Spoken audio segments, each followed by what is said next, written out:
Hi everybody, welcome to the channel. My name is Scott and today I'm going to be showing you how to install a WindRestrictor brand wind deflector in a C5 convertible.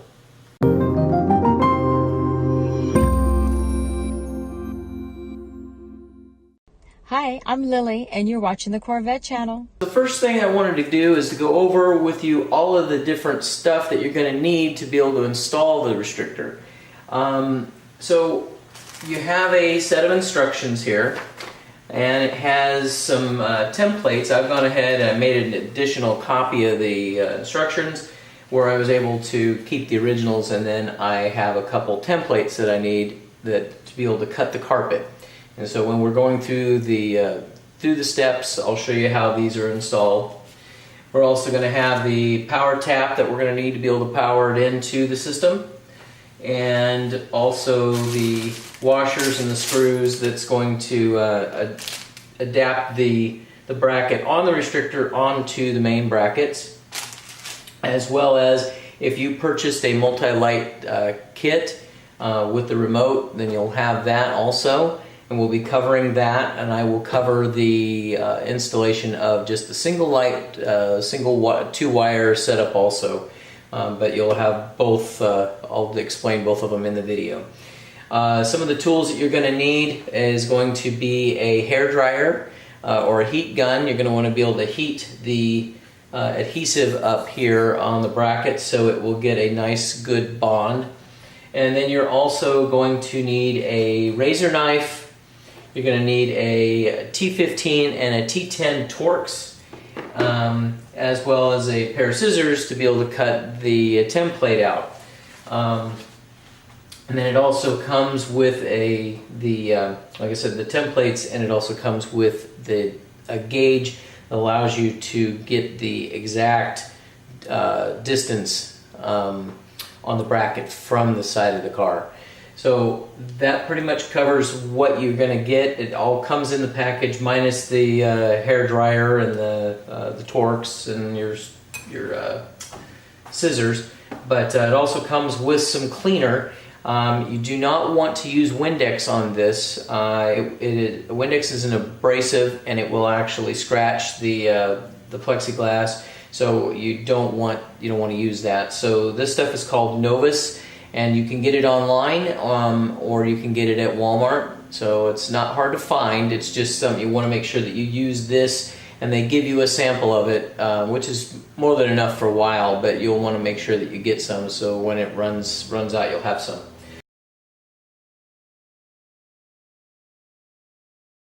We're going to be putting those templates that I showed you a minute ago. They're going to be going right up over here on this carpet. And then we will end up cutting a T-mark in the carpet, and we'll be doing that on both sides.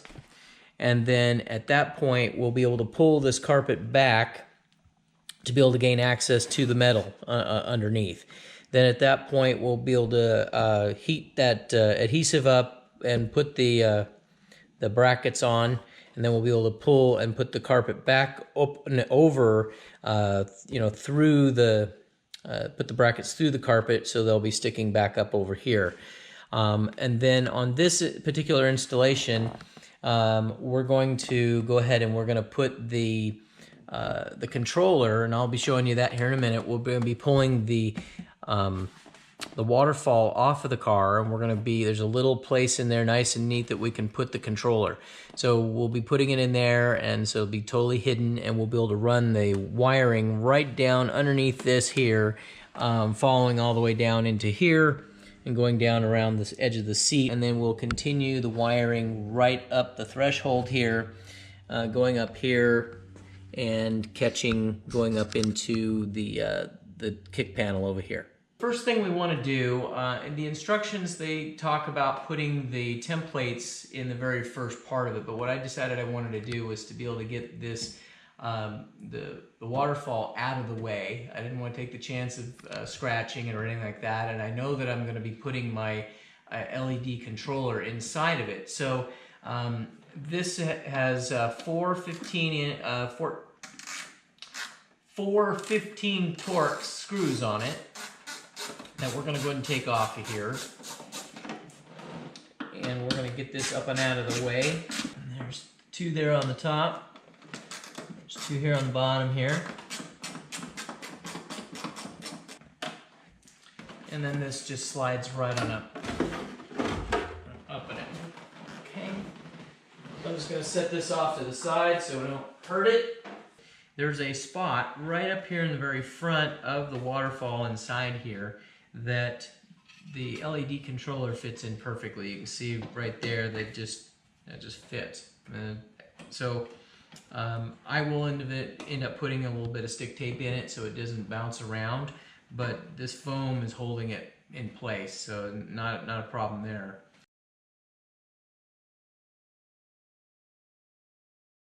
So now that we've got the waterfall out of the way, we're going to go ahead and we're going to put our templates that we cut out of our instruction sheet. We're going to put those right up against the base of the car here, on each side of the this hump here.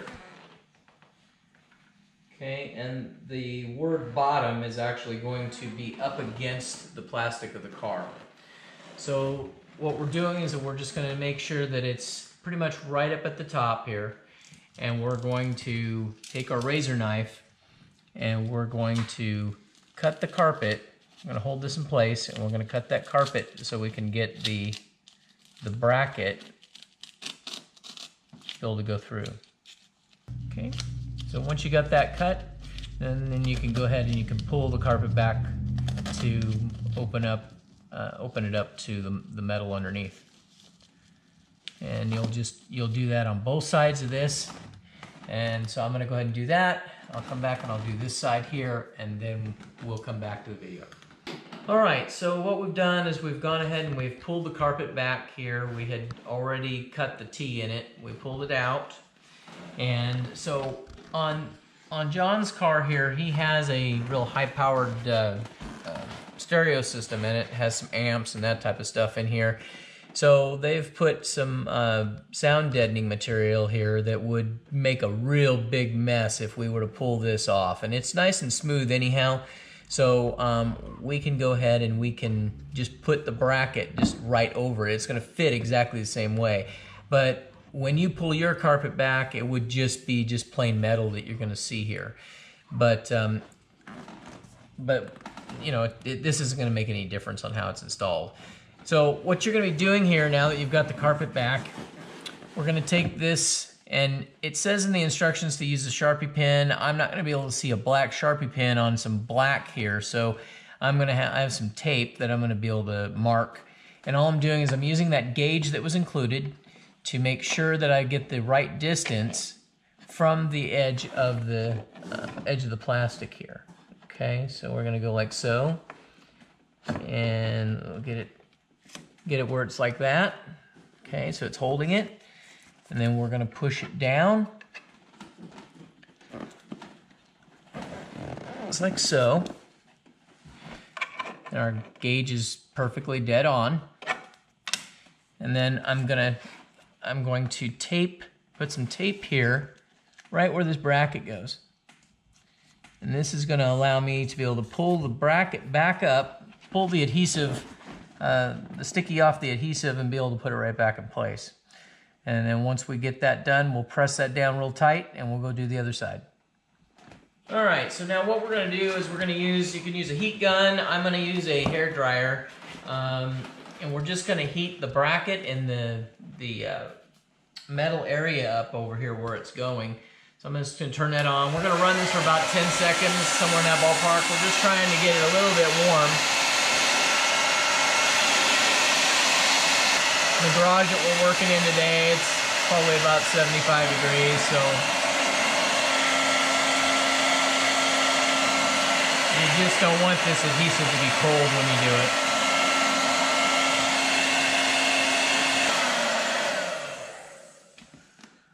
All right, and then we're just going to pull the sticky back here.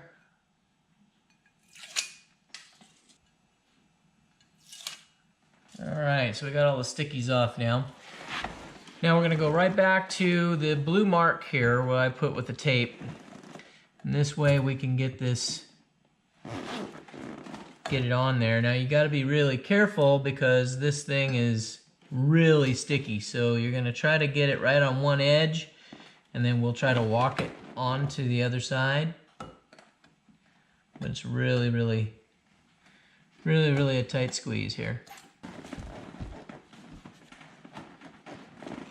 All right, I think we got it. So now we just have to do this exact same thing on the other side.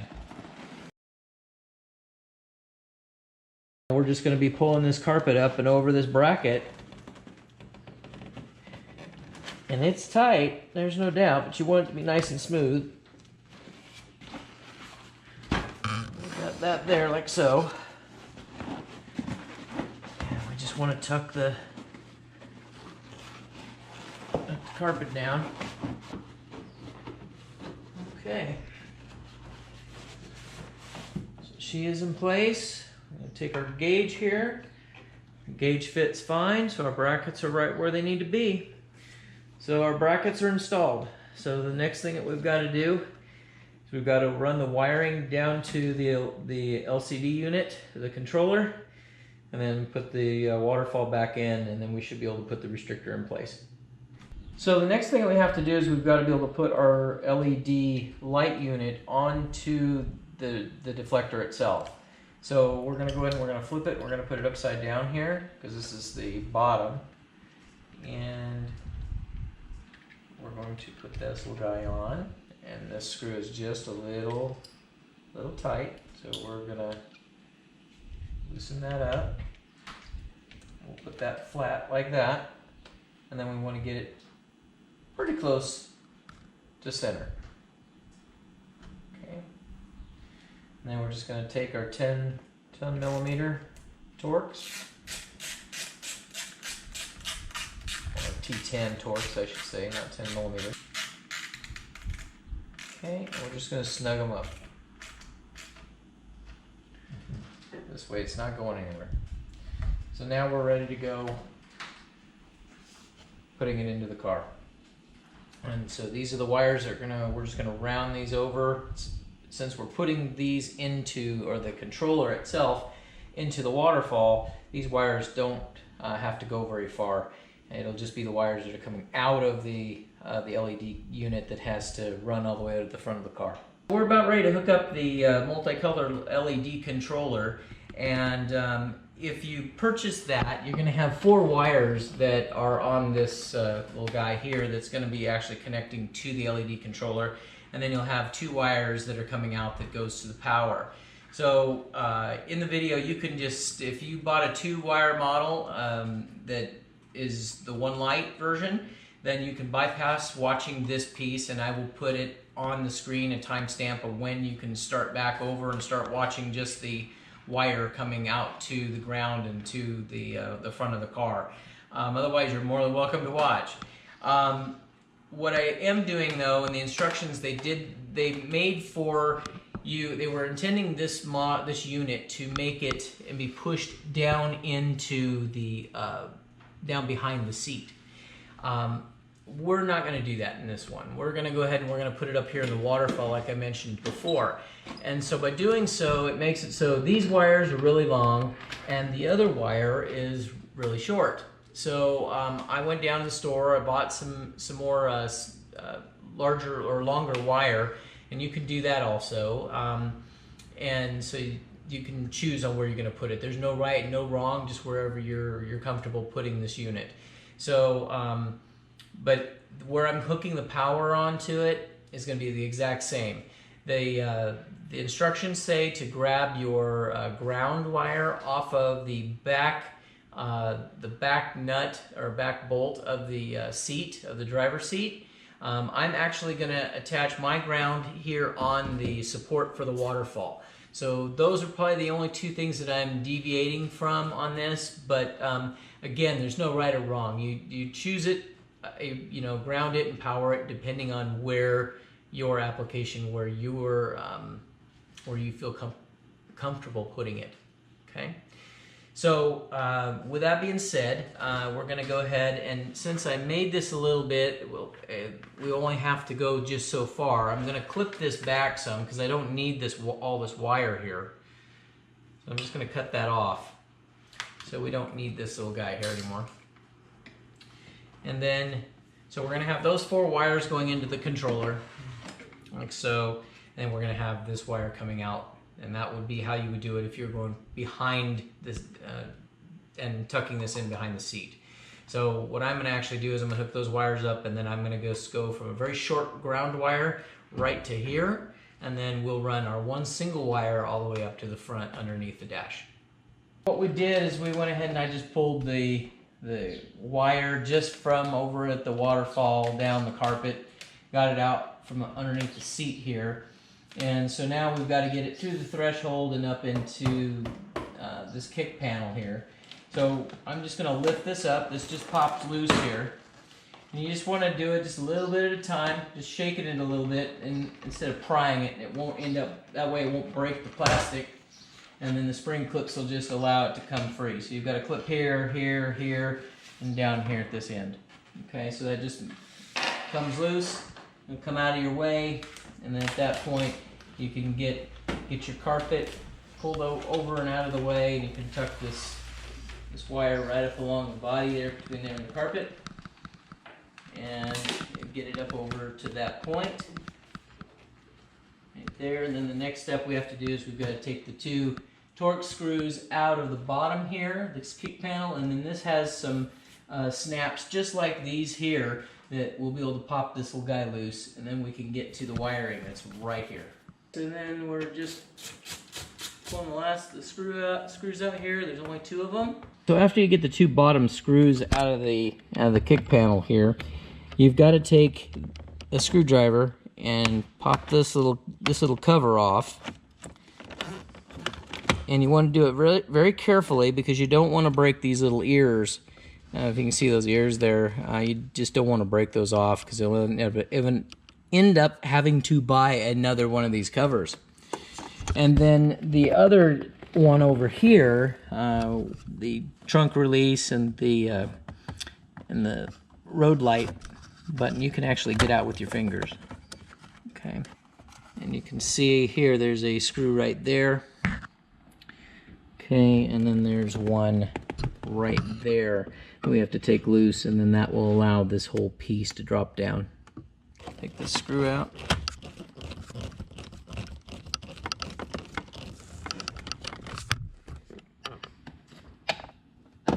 Okay. So we're just going to pull this down, like so. Like that. And this will drop down too. Just like so.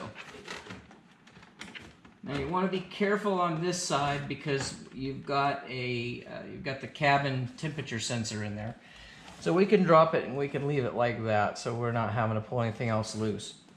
And that's going to get us access to the wiring harness that's right down in here. Once you get this cover loose, just get it up out of the way, then you can pull these wires. There'll be 3 little bundles of wires here.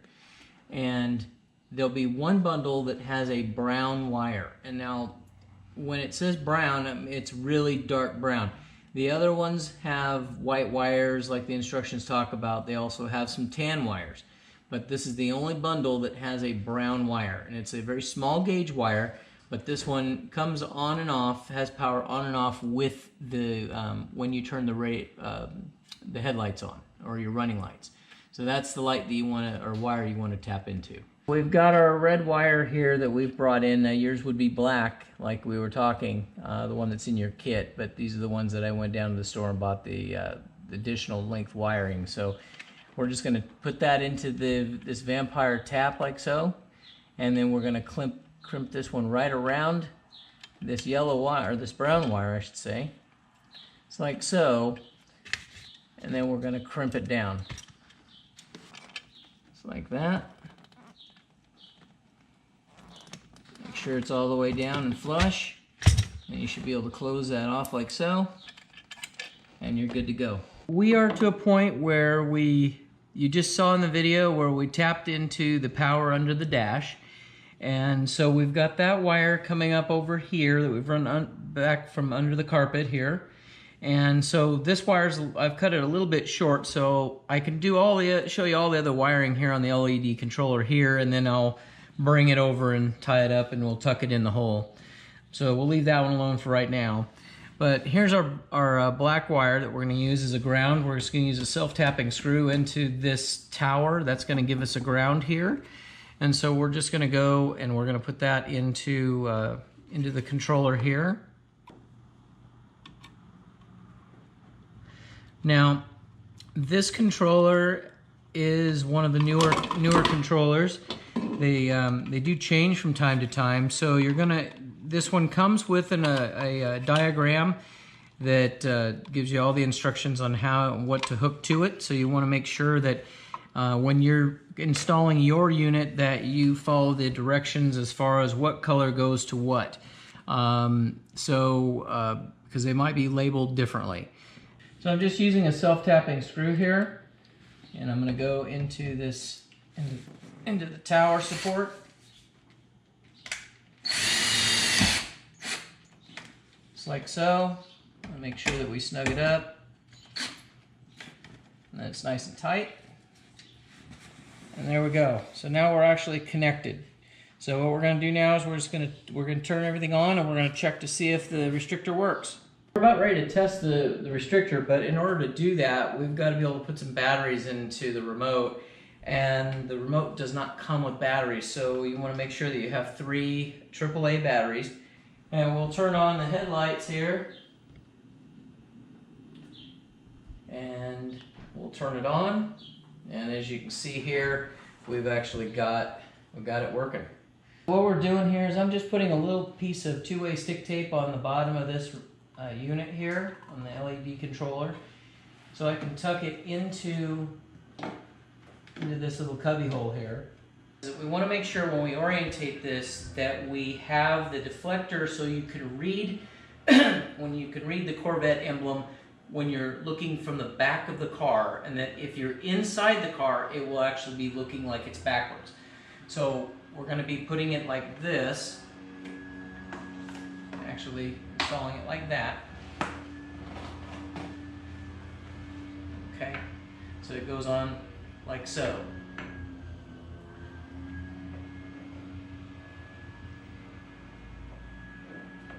I can get the screws there to go in, and this will flex enough that you can get them in on this side also, just like so. Okay, so then actually in this case we'll actually be able to come right down the very front, just like so. We'll be able to tuck this in there like that. Alright, so now that we got the deflector in place, it's still loose, we're going to go ahead and we're going to put the waterfall in place. Okay, and that part is done. Okay, so then we're just going to go ahead and we're going to put the nuts on here, onto the bracket. Now I know that the instructions show that you can use a crescent wrench, and you can do that. I just decided I wanted to use a socket.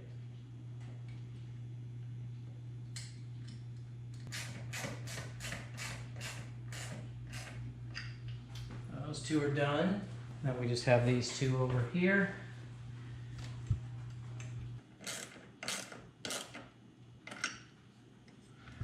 Alright, we're finished. We can turn on our lights and we see that.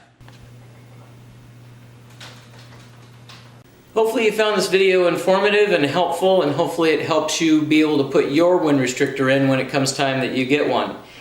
I want to take the time now to thank WindRestrictor for sponsoring the Corvette channel and allowing us. This helps us to be able to bring these videos to you.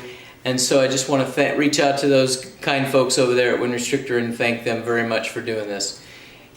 Hopefully you guys all enjoyed it, and you guys have a great night. Thank you.